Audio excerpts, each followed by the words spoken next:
y el gentío se agolpaba en la orilla de la playa. Colorido crisol de vanidades, de personalidades de variopinto pelaje, pues allí cada uno se afanaba en arrimar el ascua a su sardina. Y aquel trajín, constante y cotidiano, era el trasiego diario de entrada y salida de mercancías, de tratos, de convenios y acuerdos, venidos de aquí, llegados de acullá, con un telón de fondo plagado de palos de mesana, de mayores y trinquetes.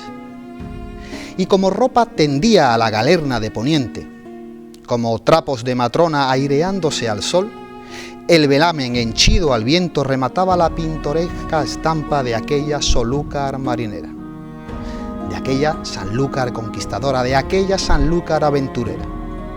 Y en la arena, bueno, en la arena frangotes de diversa índole, retales de estopillas y betrañas del reino y del extranjero, cambráis y calamacos de Dios sabe dónde, compartían espacio con colonias de seda de colores brillantes y esmerados tafetanes, porque aquella mercadería era el sustento de fidalgos y patricios, de mercaderes y comerciantes indianos, que se afamaban en enriquecerse más pronto que tarde.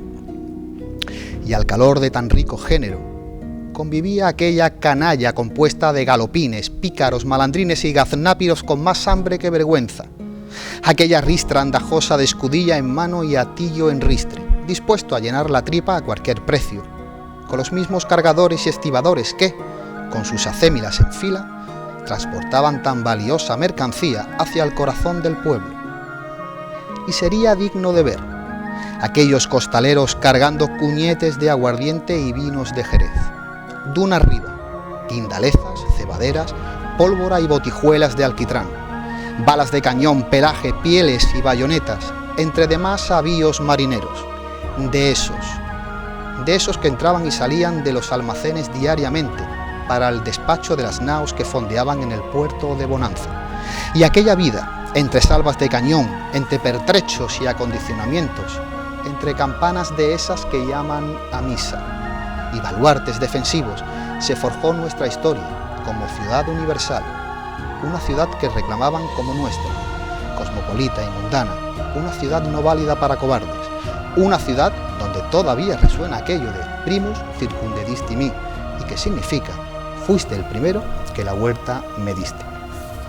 Buenas noches a todos, mi nombre y quien os habla, Rafael Montaño García. Sean muy bienvenidos a Café de Levante y nos encontramos en este café viajero donde hemos venido a este magnífico enclave, el Castillo de Santiago, este magnífico baluarte, para hablar de literatura e historia de Sanlúcar, e historia de España. Y en esta ocasión nos acompaña nuestro amigo don Leoncio Alonso González de Gregorio y Álvarez de Toledo. Es el 22º duque de Medina Sidoria y profesor de Historia y Economía en la Universidad de Castilla-La Mancha. Amigo Alonso, todo un placer y encantado en que te encuentres en este magnífico reducto de historia de nuestra Sanlúcar. Gracias, Rafa, el placer es mío. Estoy sorprendido por el entorno, no lo conocía, y felicitar a Álvaro Taboada, que ha hecho posible la puesta otra vez en activo de este activo tan grande de Sanlúcar que es el castillo, ¿no?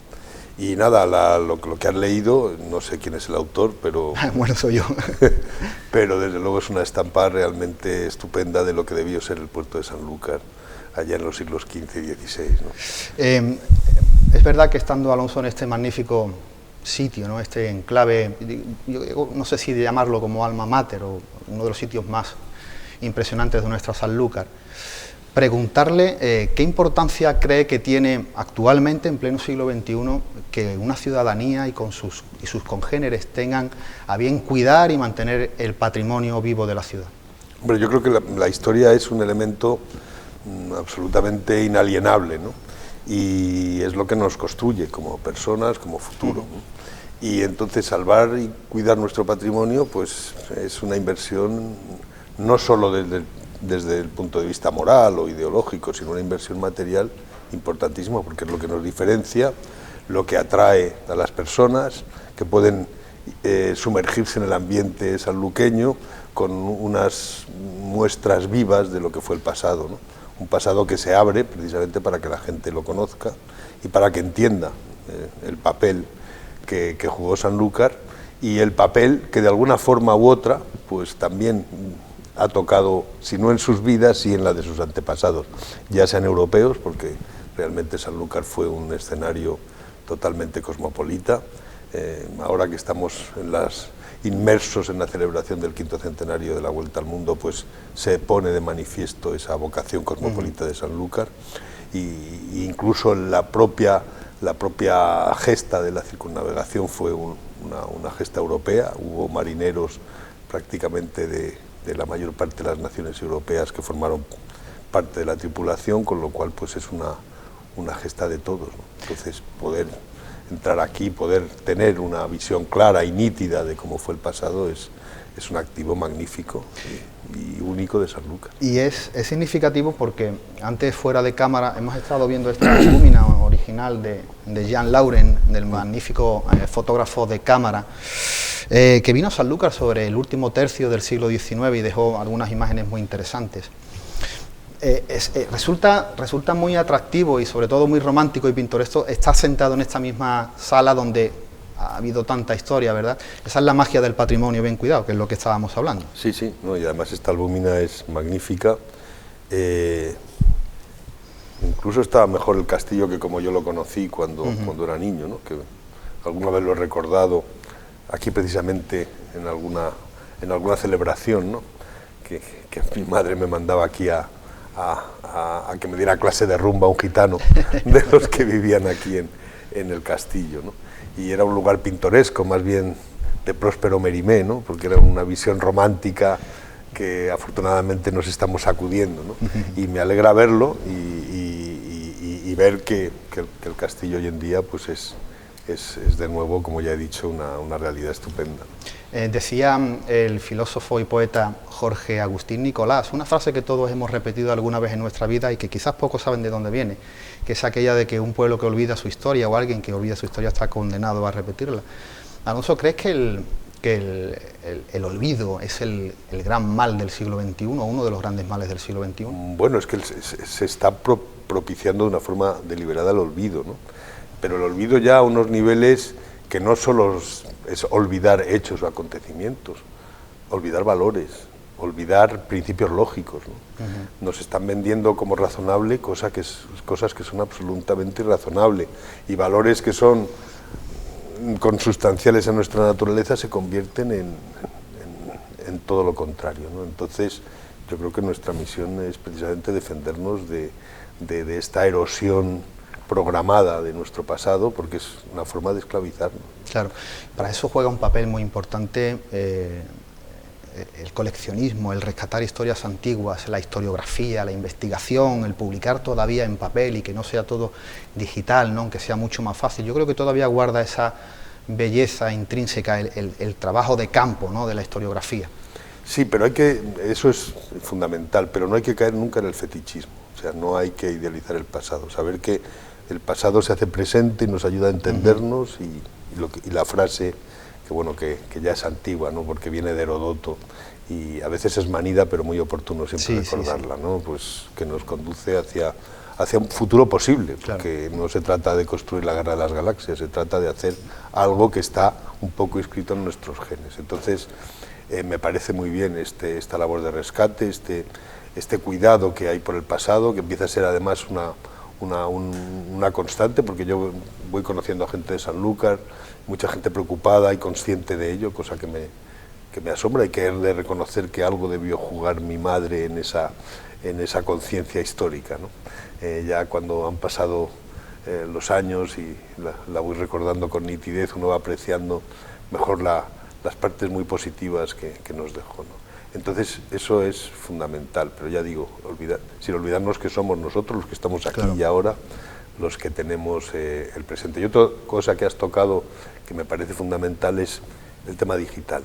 Estamos mitificando demasiado todo lo que es digital y aceptándolo como cierto. Yo estoy preocupado porque precisamente ahora que se está digitalizando el archivo, empezando una primera fase, que yo creo que vuelvo a aprovechar esta oportunidad que me das para reivindicar que tiene que ser la Fundación la que debe controlar, y como ya lo he manifestado a la Consejería, el fondo el fondo digitalizado y que además tiene que hacerse un microfilm, porque relativamente es poco con lo que cuesta hacer la digitalización y es un soporte físico. Y todo lo que es virtual es manipulable y va a serlo cada vez más, ¿no? Entonces necesitamos precisamente, y afortunado desgraciadamente, cuando comemos, no comemos virtualmente ni digitalmente, ¿no? Claro. Tenemos que comernos una buena pringada de vez en cuando, ¿no? Y eso tiene que pasar en todas las cosas. Claro. Somos materia, espíritu y alma, y como materia que somos tenemos que tener, no olvidarnos de que ese soporte material es, que no nos podemos olvidar, ¿no? Es vital. Pero es importante no mitificar todo este tema digital. Es un instrumento extraordinario, pero mal utilizado puede ser un desastre. No, ahora está todo totalmente de moda esas fake news y esas operaciones de bandera blanca que se han estimado de siempre, con lo cual nada nuevo bajo el sol. Alonso, ¿qué olores han marcado tu infancia? Pues, mira, yo tengo me acuerdo de mi bisabuela, que era cubana, que era muy olfativa, era tremenda, tenía un olfato de perdiguero de Burgos. Entonces, sobre todo para el olor a tabaco, ¿no? Mi bisabuelo fumaba puros y lo había desterrado fuera de casa a fumar sus puros, ¿no? Y recuerdo con intensidad el olor a jara, que es un olor característico de casi toda España, y el olor a mar que se respira en Sanlúcar, que los sanluqueños lo olvidan, porque claro, cuando una cosa es repetida, pues uno ya no la percibe, ¿no? Pero siempre que vuelvo a Sanlúcar, pues lo que más me impresiona es la luz, y después cuando percibo ya la proximidad del mar y esa mezcla de olor a río, olor a mar, que es característica. A mosto, a bodega, ¿verdad? Sí. Es muy... Alonso, la casa de Medina Sidonia y la ciudad de Sanlúcar ha sido prácticamente un binomio, ha tenido una unidad casi inseparable y sigue teniéndola, por supuesto. ¿Qué importancia ha tenido históricamente la casa de Medina Sidonia? ¿Cómo transforma al marinero pueblo de Sanlúcar? Pues hombre, yo precisamente ahora, si me seguís en Facebook, estoy haciendo una historia de Guzmán el Bueno. Todavía voy por las primeras fases, así voy soltando pildorillas, ¿no? Yo creo que Guzmán el Bueno, como fundador de la Casa Medina Sidonia, pues es una pieza fundamental en la construcción de lo que va a ser Sanlúcar. Él percibe, precisamente desde su perspectiva, porque él está entre los dos mundos, entre África y España, Europa, ¿no? Castilla, ¿no? Más concretamente, y él empieza a percibir el cambio que se está produciendo en el continente. Por fin el estrecho de Gibraltar empieza a ser practicable desde el punto de vista económico. Él, a la vez que es un empresario, aparte de ser un caballero, ¿no? Como podemos tener en nuestra imaginación, y un diplomático, y él empieza pues a darse cuenta ya de esta actividad que empieza a surgir, que va a cambiar todas las rutas comerciales tradicionales del mundo europeo, que iban por el Ródano hacia las ferias de Champagne y luego a los dos grandes centros de consumo que se estaban haciendo en los Países Bajos y en Inglaterra, en torno al Canal de la Mancha, y el otro eje que era Italia, ¿no? Las Venecia, Florencia, todas las ciudades-estado italianas que estaban viviendo del comercio, que tenían el monopolio de la importación de productos de lujo que eran buscadísimos en Europa, las especies, la clave de la circunnavegación, y esas rutas que circulaban por las cuencas fluviales hacia el norte, pues se desbaratan y empieza a encontrarse una ruta mucho más barata y rápida, que es circunnavegando la península ibérica, el estrecho de Gibraltar, etc. Y él empieza a comerciar, precisamente estando en África, ya entre 1264 y 1291, ya hay restos documentales de que al Sancho IV, estando él en África, le concede un privilegio. Precisamente ya él está constituyendo un estado marítimo para exportar granos, porque uno de los primeros señoríos que él va a tener, antes del señorío de Sanlúcar, va a ser los olivares de Monteagudo, que ya sabéis, Monteagudo, como dicen los sanluqueños, que están al lado de Trebujena, cerca, por ahí, por Alventus debía salir el aceite, ¿no? Además, importante viñedo. Sí, después y tal. Y bueno, en esa época todavía está reciente la salida de la sublevación de los mudéjares y todo eso. Todavía no había una cultura vinícola muy asentada que se asentaría después. Pero él empieza a comerciar, y comercia y exporta desde África higos a la península ibérica. También obtiene una cédula por parte del rey de Fez. Entonces es una persona que tiene esa visión comercial y elige Sanlúcar como su centro, no tiene duda ninguna.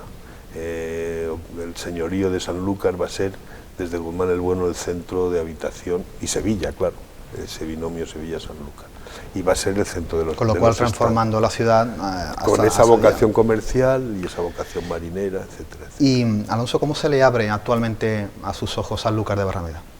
Hombre, Sanlúcar de Barrameda tiene muchísima proyección. Primero, lo que han sido sus demonios familiares, ¿no? Que ha sido un poco ese aislacionismo, ese aislamiento que ha vivido, ¿no?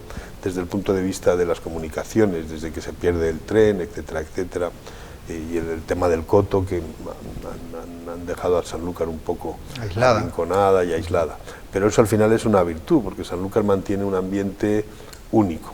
Y eso es lo que cada vez se valora más, ¿no? Yo creo que sí, yo creo que en pleno siglo XXI, este siglo tan ligero, tan rápido y la gente lo percibe, porque yo el comentario de gente que viene o que conozco, que viene por primera vez, pues les gusta porque es distinto, porque perciben algo diferente, ¿no?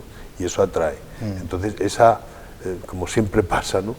Siempre hay que hacer de la necesidad virtud, pues es un elemento que hay que conservar, pero también hay que proyectarlo, ¿no? Entonces esta ocasión del 5º centenario creo que es una buena plataforma. Algo bastante propicio.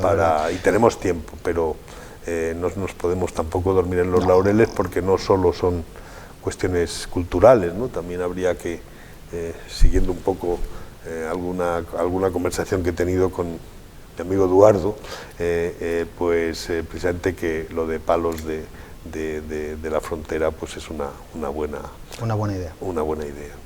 Hacer una cosa así para darle una proyección material. Bueno, ahora se está hablando también, ¿no?, de esa Sanlúcar que podría ser el centro neurálgico de la gastronomía en Europa, ¿no? Yo creo que sería también muy interesante, porque la gastronomía en Sanlúcar, igual que la vitivinicultura y nuestra idiosincrasia, la hace como un punto todavía, como una isla al margen de todo lo demás. Bueno, y además es lo que más se busca. Realmente la gastronomía en Sanlúcar es algo evidente, la gente viene y conoce algunos lugares que yo ahora no quiero tampoco reproducir, pero que están en la mente de todos, y lo que hay es que aumentar la oferta, hacerlo con seriedad.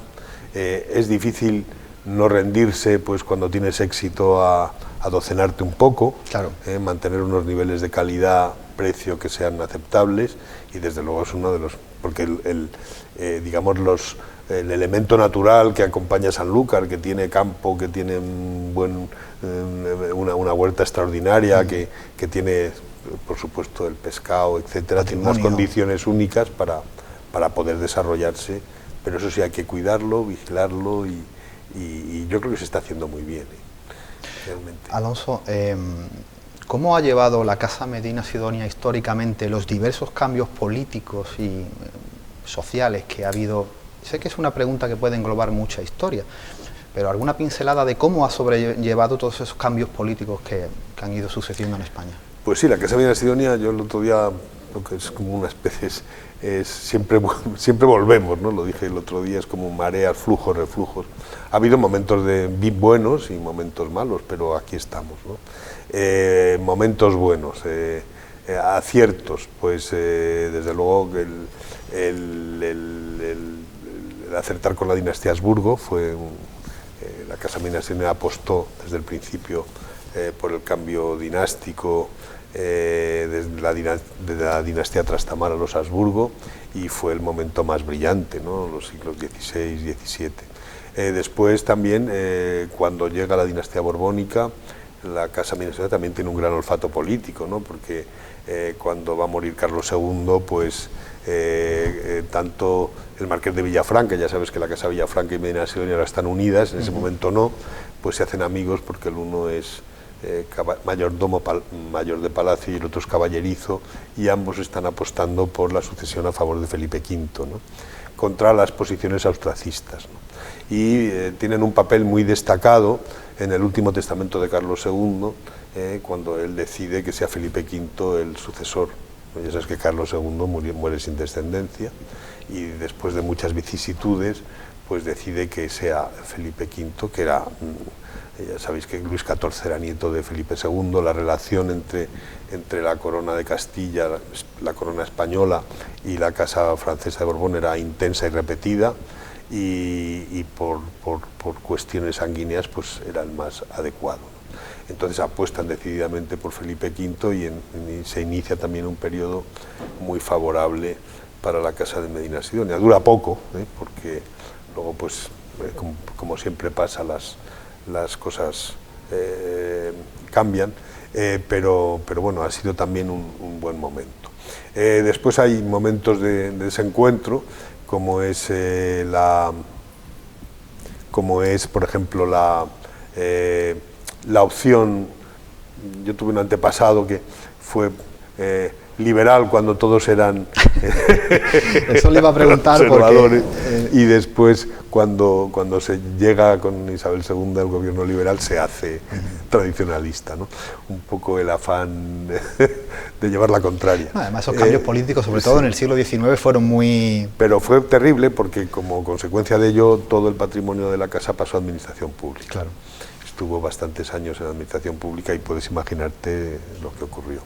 La guerra de la independencia fue un momento crítico porque tanto el castillo donde estamos como el palacio estuvieron los franceses ahí y arrasaron prácticamente con todo.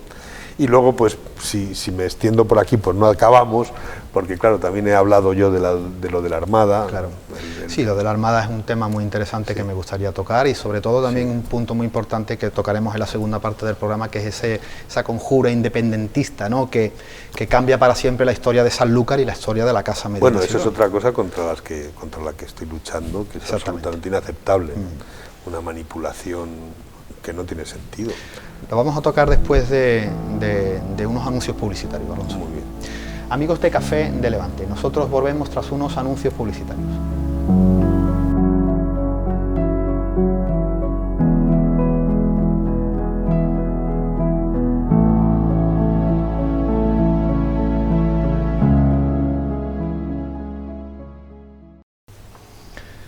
Amigos de Café de Levante, amigos de Costa Noroeste Televisión, seguimos hablando de historia, seguimos hablando de nuestra historia de Sanlúcar con don Leoncio Alonso González de Gregorio. Alonso, nos paramos hablando de esa conspiración que vamos a tocar en breve. Me gustaría preguntarle cuáles son los valores que tiene, o los valores que ha tenido y que sigue teniendo y debe de tener la Casa Medina Sidonia. Bueno, los valores son el mantenimiento de una memoria histórica, ¿no?, y una vinculación.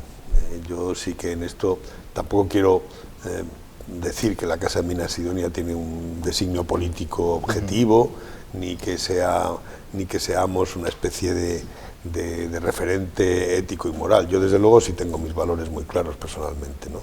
Y en la casa, a lo largo de 26 generaciones de antepasados, pues ha habido de todo. Y espero que lo siga habiendo. Yo lo que considero y lo que sí quiero decir, que creo que la Casa de Medina Sidonia y los que somos titulares, yo por lo menos así lo siento, somos un activo pues palpable, físico, de un pasado, y esa es nuestra función, yo creo, ¿no? Servir un poco a la comunidad. Es una responsabilidad que yo creo que tengo por el nombre que llevo, que siempre he sido muy extremadamente cuidadoso con eso, y creo que es importante que la gente no vea esto como un reto, porque realmente no hay ningún tipo de poder político ni de capacidad, sino simplemente un referente moral, que yo creo que es lo que tenemos que aportar, ¿no? Y aportar, por ejemplo, a Sanlúcar. Sanlúcar es el centro, yo lo tengo muy claro, ¿no? El centro de donde nos hemos colocado, nos ha colocado la historia, y es aquí donde está nuestro hábitat natural, ¿no? Y si la gente lo acepta y lo admite y es capaz de apreciar ese posible aporte, que yo creo que es muy positivo, pues aquí estamos a su disposición, ¿no? En cuanto al patrimonio que nos queda, que la Casa Medina Sidonia tuvo fama, y de hecho lo fue durante un tiempo, una de las familias más poderosas económicamente hablando de España, pues ahora solo queda el palacio y el archivo, ¿no?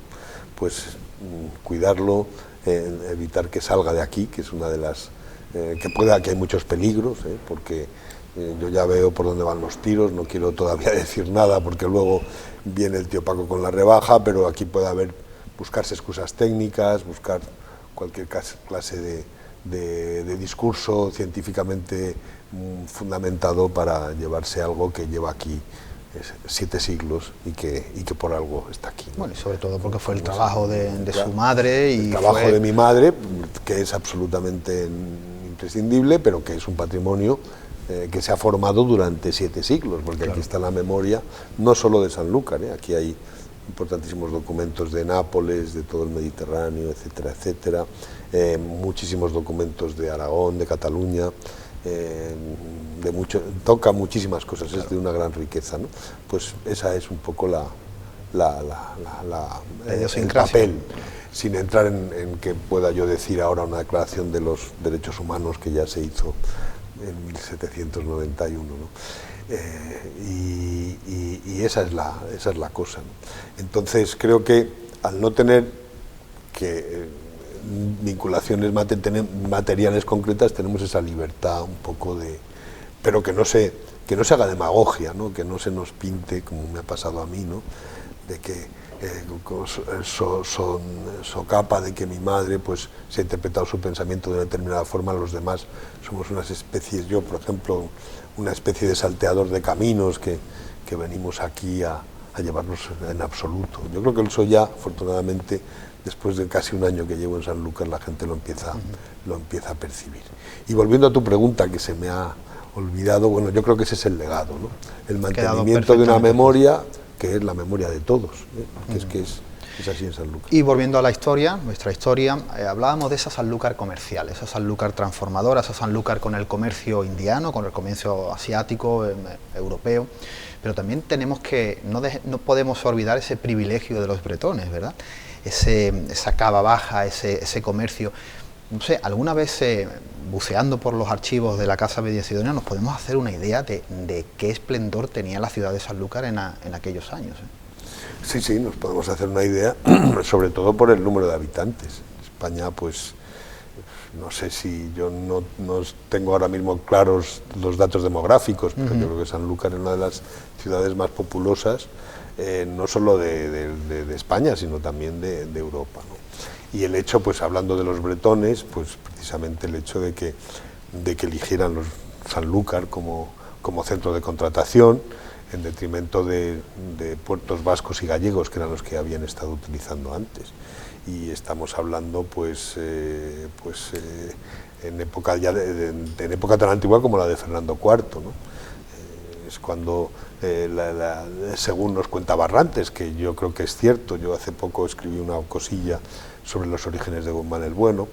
Mi madre sostenía que era musulmán, yo desde luego no lo veo por ningún sitio, y sobre todo porque me atengo un poco a sus propios actos. No tenemos documentación, claro. Pero sí sabemos que él, cuando construye su monasterio de San Isidoro del Campo, que precisamente va a ser el enterramiento suyo y el de su mujer, él va a buscar los monjes y a ponerse bajo digamos, la autoridad de un monasterio que se llama San Pedro de Gumiel, que está en Burgos, y muy cerquita de San Pedro de Gumiel hay un pueblo que se llama Guzmán, y ahí estaba, en ese pueblo de San Pedro había un panteón de los Guzmanes.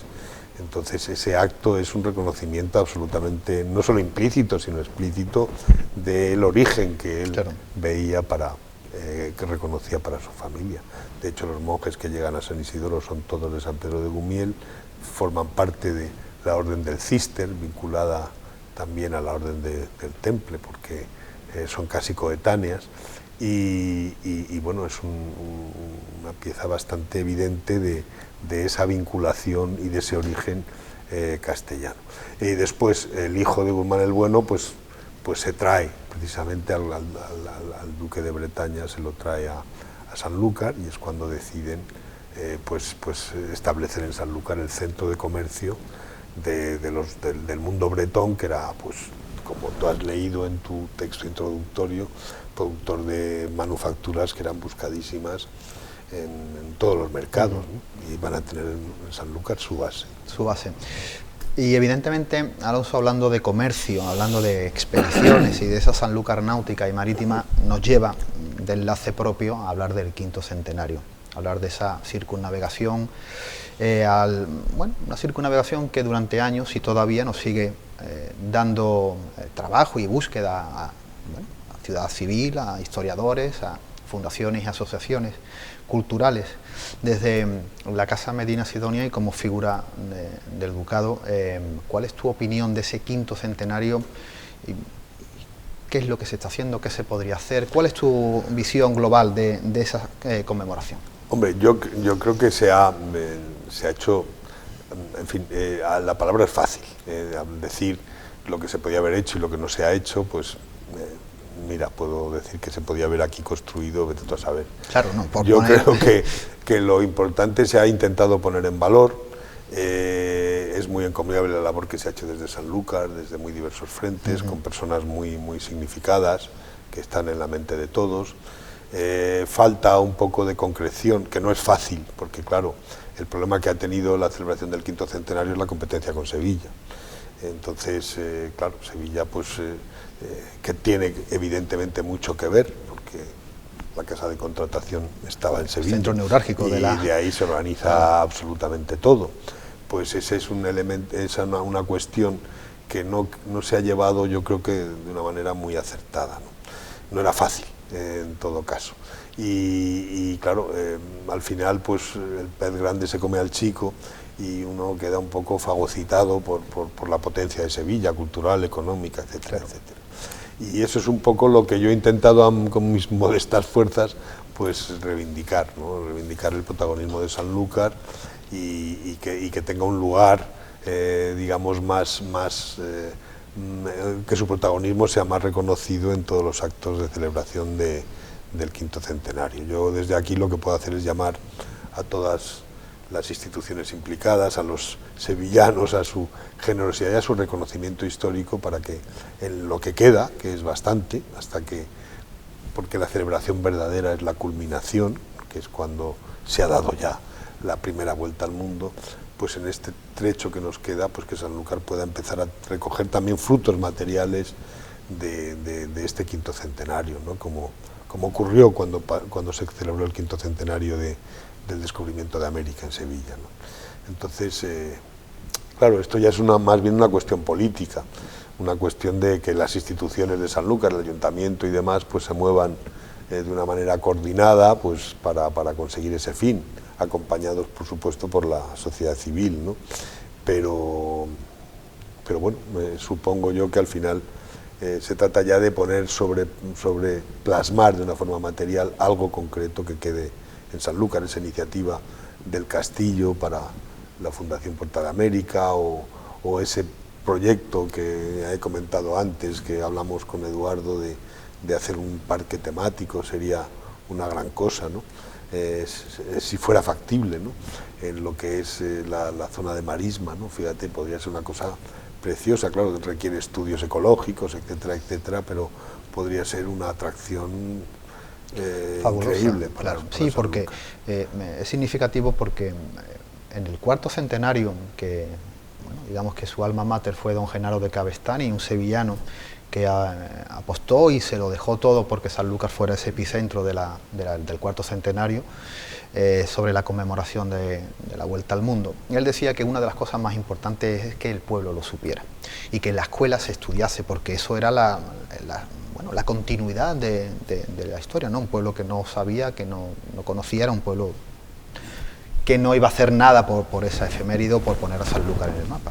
Eso no se consiguió en aquel ambiente prebélico y bélico, pero de la Primera Guerra Mundial, evidentemente, pero sí se ha conseguido, yo creo que de cierta manera en este quinto centenario, por el movimiento cultural que han tenido gente desde fuera y bueno, de todas las asociaciones y fundaciones, incluso sociedad civil, que ha buceado, que ha puesto, y eso sí es algo que yo, desde el punto de vista cultural, creo que sí se ha hecho bastante bien, que es el movimiento cultural y que se entere el resto del mundo de que Sanlúcar fue el punto clave, ¿no?, indivisible de aquella hazaña y de aquella epopeya.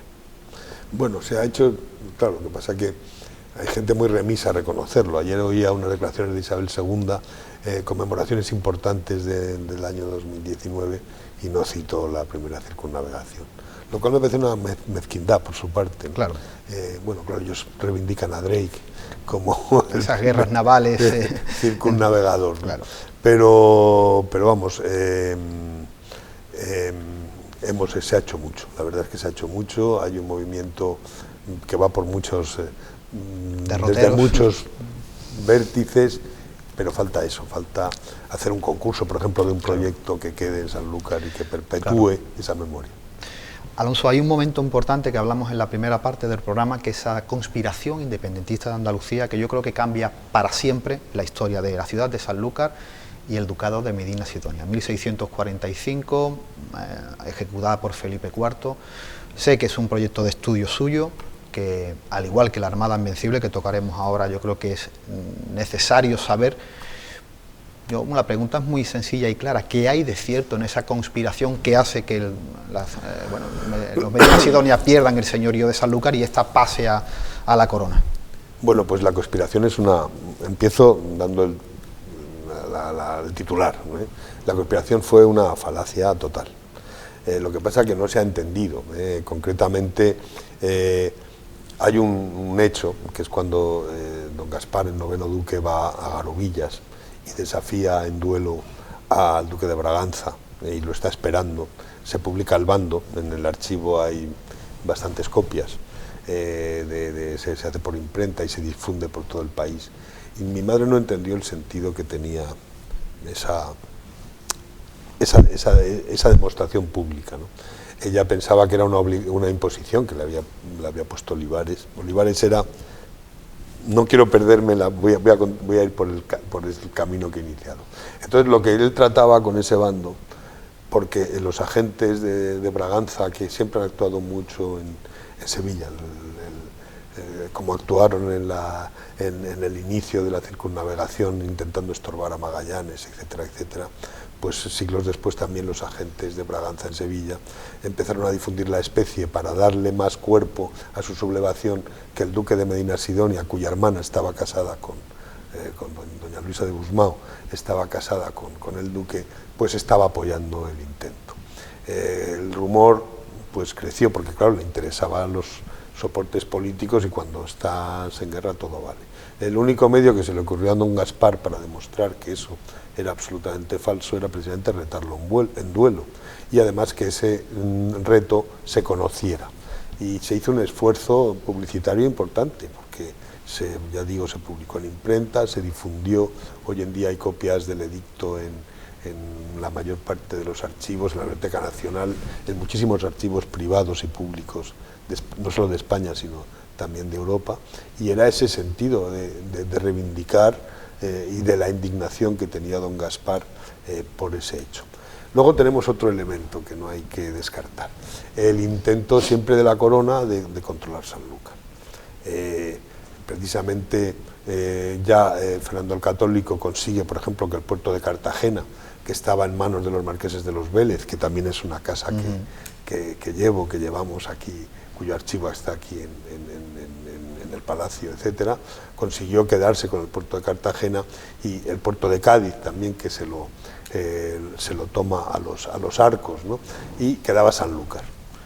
Pero precisamente gracias a la vinculación tan estrecha que se establece entre la Casa Medina-Sidonia y los Habsburgo, pues se puede ir manteniendo, digamos, el control del puerto, porque lo que hacía del puerto importante era el cobro de las aduanas, que era una de las rentas importantes del duque, hasta que en tiempos de Felipe IV, tiene el duque la desgracia de que Olivares, que es primo segundo suyo, que además ha reivindicado, sus antepasados reivindicaban la titularidad de la Casa de Medina Sidonia porque decían que tenían mejor derecho, etcétera, etcétera, pues se hace con el poder.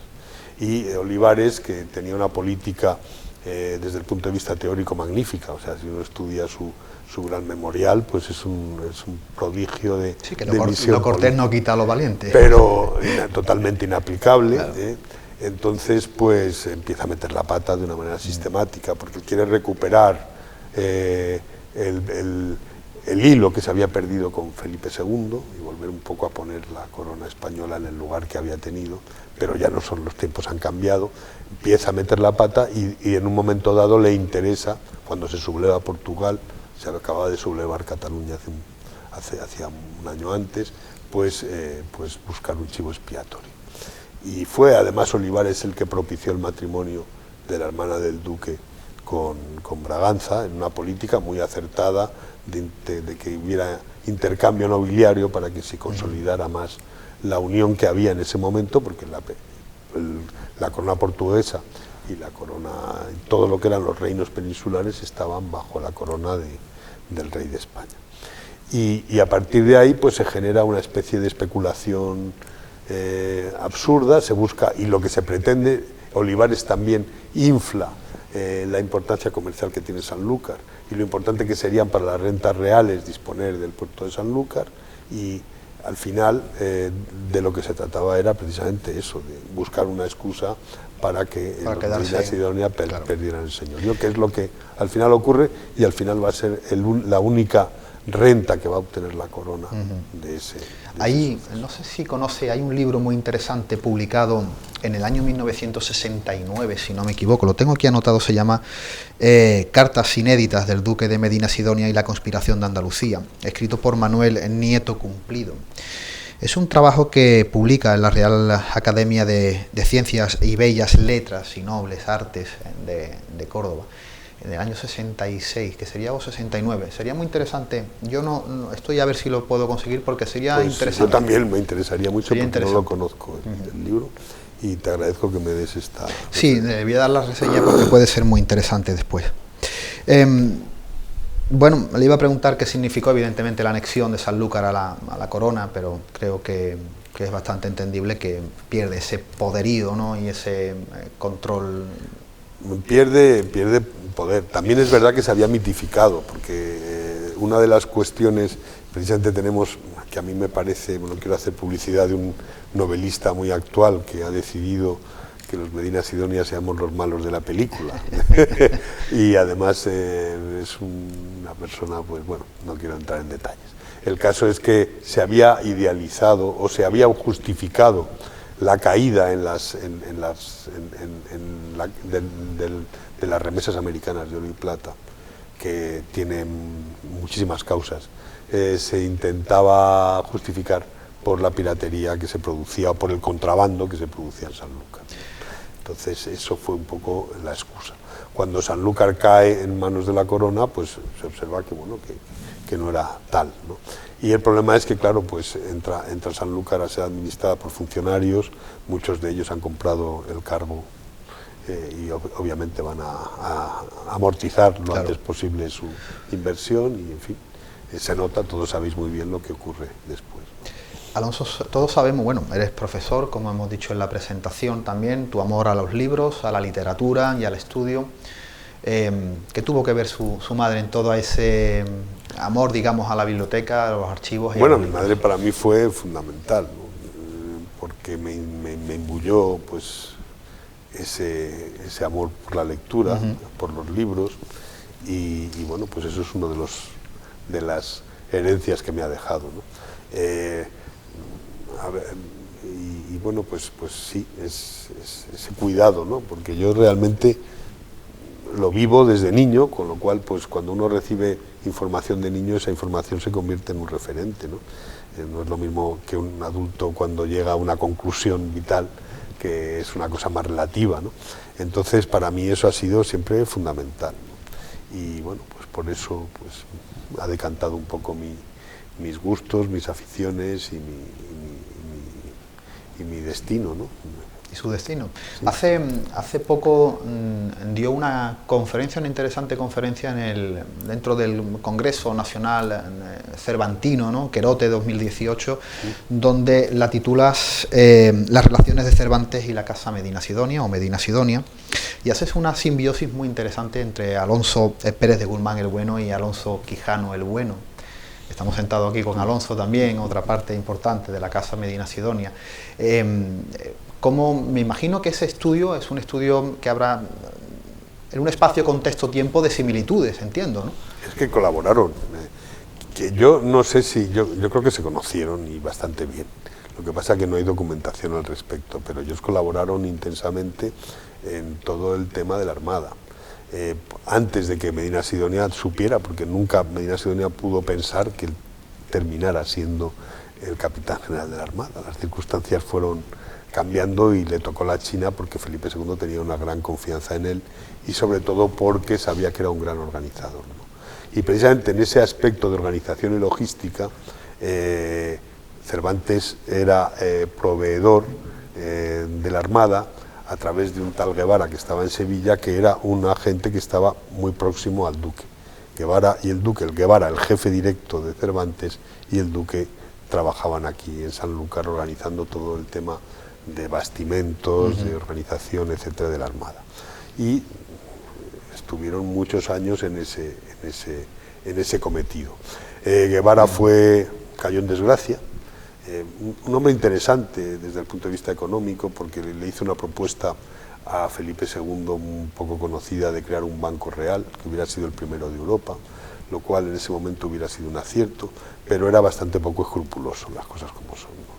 Entonces Cervantes tuvo que aguantar bastantes desafueros producidos por su jefe, injustamente, y bueno, y él estuvo, la discusión en la conferencia, él desde luego describe la chanca de Zara de los Atunes, él conoce muy bien el tema de la almadraba y tuvo que estar por aquí pues buscando, porque no era fácil. Tú imagínate que se había constituido en Lisboa una acumulación de personal de casi 60.000 personas que caen de la noche a la mañana en la ciudad y hay que alimentarlos, y no solo alimentar a esa masa de gente en un viaje que no hace nada más que retrasarse, claro, sino además a llenar los barcos, porque ya sabes que la Armada no era una operación militar, era una operación de apoyo al desembarco de las tropas de Farnesio.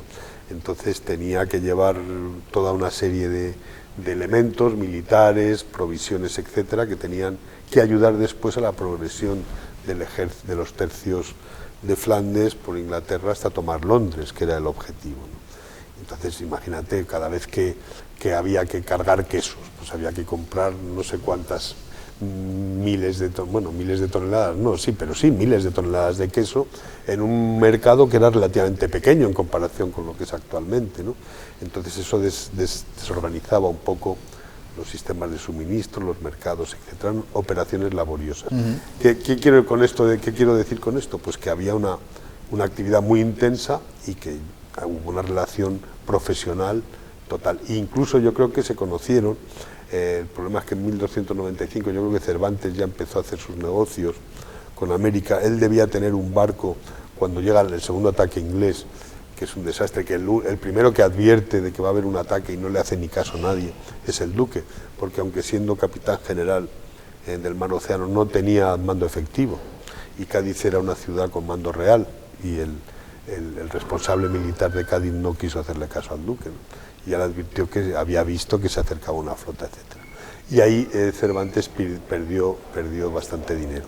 Y yo creo que esto es una especulación mía, hubo un roce, porque Cervantes culpó al duque del famoso soneto terrible, en el que se mete con Medina Sidonia. Primero lo había comparado con el nuevo Abraham, ¿no? Por el sacrificio de Isaac en un soneto memorable, y luego al final escribe el famoso soneto de la entrada en Cádiz, ¿no? Y yo creo que y entonces que quizá hubiera sido Medina Sidonia al que hubiera dedicado el Quijote, y se lo dedica al duque de Béjar, que era pariente de Medina Sidonia, un poco para hacerle la Bueno, paz. de manera directa o indirecta está siempre Pero en la hubo historia. una relación, yo creo que muy intensa, profesional, muy intensa y duradera y larga. Claro. O sea que estuvieron los dos implicados en un... Y todo ese trabajo de estudio evidentemente también te lleva a la grande y felicísima Armada, ¿no? Como la bautizó Felipe Claro, II. Está todo relacionado. Exactamente. Y cuando hablamos de ese proyecto armamentístico donde parten, creo que son 160 y tantas naves, ¿no? Hay muchas versiones. Pero Hay sí, versiones, sobre todo la que transgiversa, ¿no? La historia negra que se encargó de los anglosajones y portugueses y otras potencias navales de difundir sobre España. Mira, antes de entrar en la Armada, una pregunta un poco más actual. Elvira Barea, que es una profesora y estudiosa, creo que malagueña, Sí, está haciendo un trabajo muy interesante sobre esa leyenda negra. Una leyenda negra que creo que nos ha causado bastante daño, ¿no? Porque se mete a personajes importantes sin valorar el espacio, contexto, tiempo que había antiguamente y se intenta barajar con las mismas cartas en pleno siglo XXI, cometiendo errores que hasta el día de hoy los mismos españoles se lo comen, ¿no? Se lo tragan. No, no solo los españoles. Fíjate que la propaganda inglesa pintó a Napoleón como bajito. Tenía una estatura normal, como otro cualquiera. O sea que eso es su eficacia. Y además como transgiversa, por ejemplo, hablando de la Armada Invencible, como transgiversa, porque ellos dicen que vencen con una armada mucho inferior en número de barcos a la española, con la cual tampoco es cierto. No, es totalmente falso. Realmente lo que hizo el duque fue una gesta. O sea, nadie después, porque se hicieron muchos más proyectos de armada y siempre pasaba lo mismo. Era muy difícil planificar en aquella época, siempre se llegaba tarde, había que salir como mucho a finales de julio y nunca ninguna armada consiguió salir a tiempo. Entonces cuando empiezan las borrascas el Canal de la Mancha es intratable. Y el duque consiguió llegar al punto de destino. Él tenía dos órdenes, una oficial y otra secreta. Su misión era evitar el enfrentamiento y contactar con Farnesio, cosa que no consigue. Farnesio es para mí el principal responsable del fracaso de la Armada, porque él lo que quiere es que le dejen en paz. Él no creía en absoluto que eso era posible, hacer el embarco de 40.000 soldados en unos puertos que no tenían calado para los barcos españoles, desembarcarlos en las dunas y progresar por Inglaterra. No creía en eso, pensaba que nunca se iba a dar, y de hecho están las cartas que son muy elocuentes cuando se plantifica el duque allí en Calais y se entera Farnesio y no sabe qué hacer, ¿no? Pero era un convoy. La mayor parte de los barcos eran urcas, que eran como grandes barcos de la carrera de Indias. Sí, eran muy pesados comparados con la no Royal podían Navy. orzar, o sea, tenían que, pues con un filibote o con una galera, a remo, pues hacerles virar. La obsesión del duque era no romper la formación, que al final fue Se rompió varias veces. No se llegó a romper y consiguió evitar precisamente el que los ingleses le hicieran daño. Pero por ejemplo, por más tiempo, esas formaciones se terminan disgregando, aunque después sí es verdad que al cabo de los pocos de días se vuelven disgregan en La Coruña, y luego hay otra tormenta poco antes de entrar en Calais y se vuelven a juntar otra vez. Y después también esa conspiración de cartas, ¿no?, que se pierden, por ejemplo, ese apoyo que tenía que llegar de Países Bajos y que llega tarde. Bueno, eso sí que lo tengo yo perfectamente estudiado. Las cartas, ahora mismo no recuerdo exactamente, pero hay como por lo menos 6 o 7 cartas que envía el duque a Farnesio con su correspondiente barco, que nunca son contestadas. Nunca, él no tiene contestación de Farnesio hasta que llega precisamente a Calais, y entonces recibe contestación de todas ellas. Le llegan todas las contestaciones, claro. Y claro, ya no. El problema fundamental, que Felipe II no le da un puerto que le había prometido, un puerto en la costa francesa, que no consigue, y al final, pues claro, llega, se presenta ahí, le hacen el ataque con los brulotes, los barcos incendiados, se tienen que cortar las anclas, queda Medina Sidonia en Gravelinas, que es el único combate que hay real entre la Armada y y la flota queda ahí defendiendo un poco a que se haga la formación y es cuando deciden dar la vuelta a Inglaterra. Pero no hubo enfrentamiento militar importante ninguno. Sí, sí, es cierto. Y los barcos que se pierden fueron por accidente. Aunque se dice, no sé si es verdad, ¿no?, que el barco donde viajaba Alonso Pérez de Guzmán recibe 107 impactos de bala. Era un barco magnífico, es ejemplo de se empiezan a importar maderas de América, tenía 11 forros de madera, pero de madera debía ser caoba. Y todavía la artillería inglesa no estaba lo suficientemente desarrollada y bueno, le hacen vías de agua, pero era prácticamente inexpugnable. Por otra parte, los ingleses no se atrevían a acercarse mucho. Eran dos maneras de combatir. En España tenían la idea de que de la guerra mediterránea. Felipe II había ganado en Lepanto y era la guerra de galeras, que lo que buscaba es el abordaje del barco contrario, ¿no? Engancharle. La artillería está pensada para arrasar la cubierta del barco contrario y tomarlo, ¿no?, como si fuera un castillo, ¿no? Hablaba de la batalla de Lepanto y se me viene nuevamente a la cabeza la historia de Cervantes, ¿no?, cuando pierde esa famosa mano en la batalla de Lepanto. Y es gracioso porque en el estudio de Genaro de Cabestany, él dice que esa flota, y que Cervantes posiblemente estuvo aquí en una de esas maneras porque esa flota se pudo construir en el coto de Doñana. Yo no sé si hay documentación de esto o de dónde históricamente pudo sacar esto. Yo no lo he leído, pudiera haber sido, pero allí el Arsenal de Venecia, que era un verdadero prodigio empresarial, que habían, claro, el Dux y los venecianos eran muy listos y había que darle a los comerciantes también los medios técnicos para hacerlo y había que construir barcos. Y el Arsenal de Venecia, dicen que Henry Ford es el que descubre la fabricación en cadena. No es cierto. El primer ejemplo de producción masiva con el sistema de producción en cadena fue el Arsenal de Venecia, que podía hacer al día 2 barcos, 2 galeras, 2 galeazzas, ¿no?, que eran una forma de galera mucho más grande, mejor defendida, etc. Puede ser que algún barco se hiciera aquí, porque hacía falta de cualquier sitio, pero yo creo que la mayor parte de las galeras fueron de origen o bien napolitano o bien veneciano. Alonso, de manera más intimista, ¿cómo era doña Luisa Isabel Álvarez de Toledo, su madre? ¿Cómo era, bueno, pues era de manera mujer, más intimista dentro de...? Era una mujer inquieta, un poco contradictoria, podía ser extraordinariamente cariñosa, a veces tenía difícil. Yo la verdad es que tuve la recordé, la idealicé, porque mis padres se separaron, entonces mi padre quedó con la patria potestad. Toda esta historia, pues mi madre pues estaba con su posición política muy clara, fue perseguida, tuvo que partir para el exilio, y entonces pues imagínate, yo desde los 12 años hasta los 21 no la vi, pasaron, que son los años en los que se forma una persona, ¿no? Entonces yo me había construido una idea, ella supongo que otra de mí.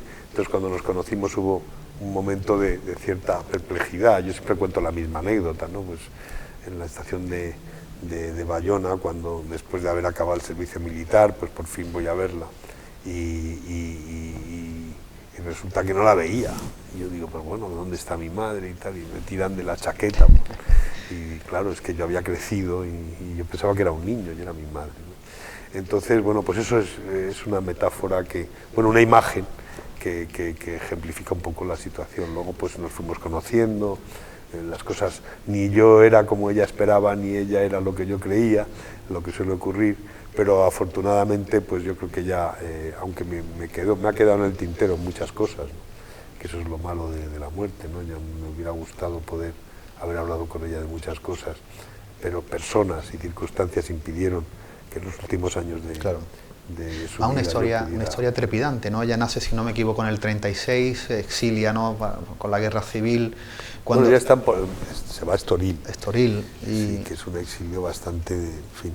Estaban todas las grandes familias españolas allí, sobre todo su abuelo Gabriel Maura, mi bisabuelo, al que conocí y con el que me crié, de hecho, paradójicamente durante algunos años. Y Gabriel Maura estaba organizando un poco el tema, la resistencia, organizando el tema de Franco, lo del Dragón Rapid, el desembarco y todo esto. Porque los ingleses apoyaron con mucho dinero, aunque no se dice, el régimen de Franco. Y Franco hizo un acuerdo en un determinado momento con Inglaterra para que el tema de Gibraltar quedara un poco... Es interesante porque cuando ella ingresa en, bueno, sabemos todo cuando regresa y esa lucha que tiene contra el poder establecido, con la lucha antifranquista. Yo tengo grabado en la memoria hace muchos años un reportaje de una revista muy popular española de los años finales de los años 70, donde se ve ella una foto en prisión. Sí, mi prisión, Sábado Gráfico era. Sábado Gráfico, bueno, podría ser Sábado Gráfico. Hizo una serie. Y ella aparece con una de las principales militantes comunistas en ese momento de España y con una anarquista también muy importante, una libertaria de la época, también mujer, y resulta una foto muy interesante. Sí, porque se llamaba? Una era Lola Canales, sí, que ahora es carlista, creo.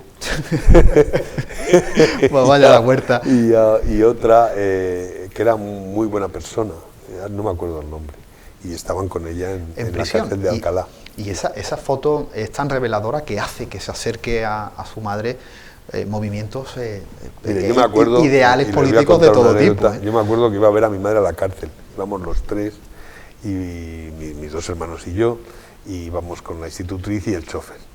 Y entonces nos llevaba el chofer, salíamos, entonces entrábamos en el locutorio, pues imagínate, pues las familias de los presos y tal, todos ahí muy puestecitos, y venía mi madre, que se había cortado el pelo al cero, se llevaba un chándal y encima, y ahí nos veíamos. Y para nosotros era normal. Me acuerdo el día de la Merced, que dejaban a las presas que entraran, que dejaban que entraran sus hijos en la cárcel, pues estuvimos todo el día con las presas, nos enseñaban la cárcel, en fin, una cosa realmente curiosa, pero en absoluto traumático, o sea, y bueno, ella sabía que iba a estar 8 meses, la verdad es que lo de Palomares yo creo que es una de las grandes cosas que ella hizo, ¿no? Y poner la atención mediática en un suceso que podía haber sido dramático,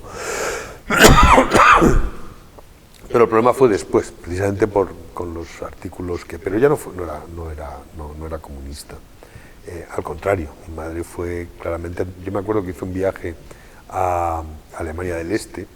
Alemania del Este quizá era el régimen más duro dentro detrás del telón de acero, ¿no? Y volvió escandalizada, claro, absolutamente escandalizada del clasismo que había comedores para dirigentes, comedores para obreros, en fin, una división estamental casi de antiguo régimen, y exactamente lo contrario de lo que... ese ideal que quizás... que había tenido. Alonso, y antes de marcharnos... me has tocado muchísimos temas. Hemos tocado muchos temas. Sí, y la verdad es que me has tirado bien de la lengua, pero en fin, eso es tu labor como buen periodista. Dime. ¿Qué libros han marcado este 2018 que hemos dejado atrás? Pues mira, yo leo poca literatura últimamente, ¿no?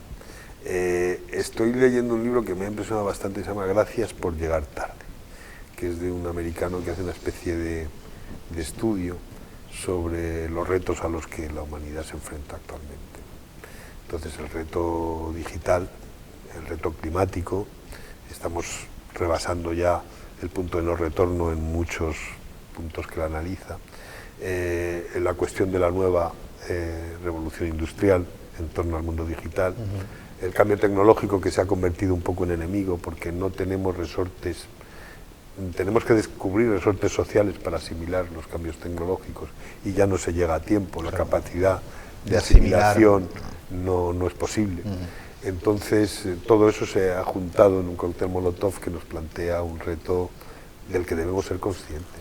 Por ejemplo, ahora con la inteligencia artificial, pues es que hay diarios que se hacen ya sin periodistas. La nanotecnología y cosas que se nos escapan. No, es que hacen los artículos. Hace poco pues hay un robot que ha escrito la 10ª de Beethoven, que no la hizo, pues analizando algunos compases que pudo componer y teniendo en cuenta las estructuras compositivas de Beethoven, y pues es una obra realmente buena. A ver si con toda esa nueva tecnología y esos adelantos que tenemos somos capaces de cambiar el mundo para bien. Sí, pero lo importante es que el hombre no pierda su visión, su relación. Yo soy profundamente, creo en Jesús, y la prueba es que estoy en mi casa, cosa que me parecía imposible. Es un proyecto de fe, y lo que no debe perder el hombre es su confianza en su condición, y no debe dejar que sea sustituido y que el progreso se acomode a lo que son los intereses humanos. Claro. Ahora, precisamente, y aunque nos pasemos de tiempo, pues ayer leí una noticia de que una empresa japonesa ya ha eliminado completamente el trabajo humano. Entonces, toda ella es un robot. Las empresas del automóvil son así. Entonces, ¿cómo vamos a gestionar esto? Además que es contradictorio, porque al final tú produces para vender, pero si la gente no tiene dinero para comprar... No tiene sentido esa producción. ¿Qué va a ocurrir? Exactamente. Retos importantes, que yo creo que es bueno que vosotros pues empecéis desde vuestras plataformas periodísticas a preguntaros, a traer gente, a que la gente vaya concienciándose de este futuro que está ya a la vuelta a punto de cambiar nuestro modo de vida. Señor. Pues Alonso, ha sido un verdadero placer. De nada, encantado, para mí también. Y hasta la próxima. Muy bien. Gracias. Pues estupendo. Amigos de Café de Levante, nosotros volvemos para la semana próxima con nuevos invitados y nuevos temas de cultura sobre nuestra mesa. Ahora le dejamos con nuestro rincón literario de manos de don Eduardo Domínguez Lobato. Que sean muy felices y tengan muy buenas noches.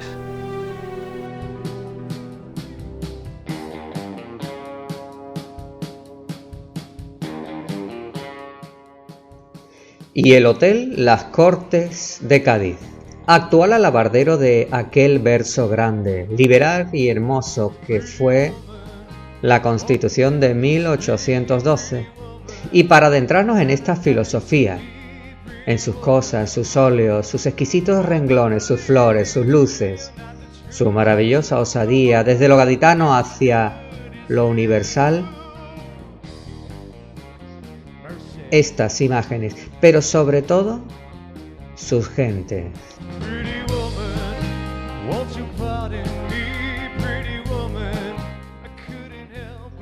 Porque Josefa Díaz encamina sus pasos desde siempre hacia la calidad humana, principal tesoro de sus lustrosos proyectos, y así volvemos a los personajes intelectuales, personas que tan unidos estuvieron a este antiguo Hotel París, y nos envolvemos con el valor y la gloria.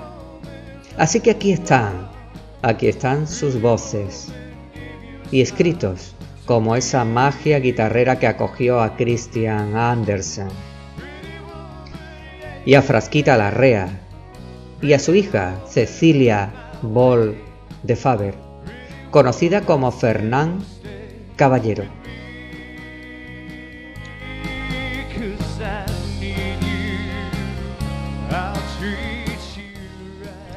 Porque mucho ha tenido que recorrer, avanzar, convencer y conquistar todo aquel que algo ha querido.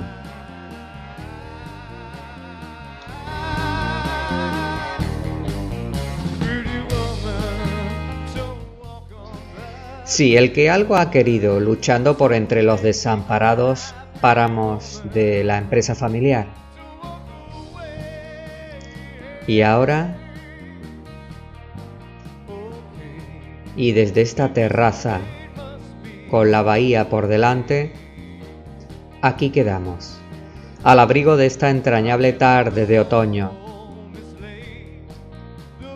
en el Hotel Las Cortes de Cádiz, por supuesto. Les habló Domínguez Lobato Eduardo.